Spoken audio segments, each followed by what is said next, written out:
Progresívci dostávajú na frak na celom svete. A to nie len v politike. Iste viete, že títo klauni sa snažia manipulovať mladou generáciou aj prostredníctvom hudby, filmov, umenia či počítačových hier. A práve v poslednom prípade sa obrovská časť ľudí začína prebúdzať a odmieta kupovať produkty, ktoré sú naplnené progresívnou propagandou. Hovorím napríklad o novej hre legendárnej francúzskej spoločnosti Ubisoft, ktorá má výjsť začiatkom budúceho roka a odohrávať sa bude v Japonsku v 16. storočí. Problémom tejto hry je, že hlavná postava bude čierny samuraj. Možno si Francúzi mysleli, že každý druhý Japonec v 16. storočí bol čierny a rovnako to bolo v prípade samurajov a že v tom nebudú vidieť nejaký problém a v rámci tejto diverzity predsa budú bojovať proti zlému a nechutnému rasizmu, ale tentokrát sa prepočítali. Japonci sa proti tejto hre totiž postavili na odpor, vyzývajú k jej bojkotu, hovoria, že prepisuje ich dejiny, čo je fakticky pravda, že uráža ich kultúru a spisujú sa proti tejto hre dokonca petície. To spôsobilo vlnu nevôle po celom svete a akcie spoločnosti Ubisoft sú na rekordných minimách a spoločnosť sa topí vo finančných problémoch. A ja hovorím, tak vám treba.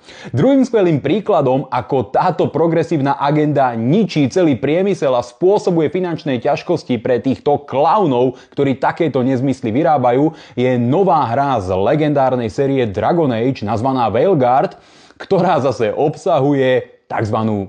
Nebinárnu postavu. Celkovo dialógy v tej hre sú čistá katastrofa a tá propaganda, ktorú sa práve do mladých ľudí prostredníctvom tejto hry snažia tlačiť, je doslova nechutná. Veď posúďte sami. So, I'm non-binary. What does that mean? It means I don't feel like a man or a woman. If you are neither a man nor a woman, then what are you? Non-binary. I just said, and I'm going to use they instead of she from now on. No a predaje takejto hry samozrejme nelámu rekordy. Naopak, sú nízke, nedosahujú očakávania a obrovská časť hráčov, 10 000 ľudí, si žiada vrátiť späť svoje peniaze, pretože s hrou nie sú spokojní.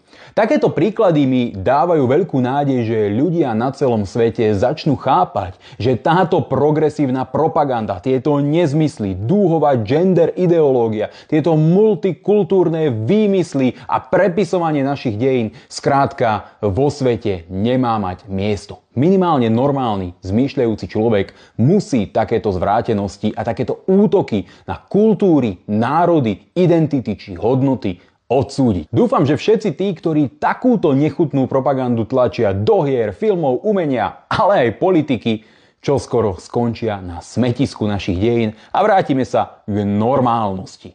Tej normálnosti, ktorú tak veľmi potrebujeme.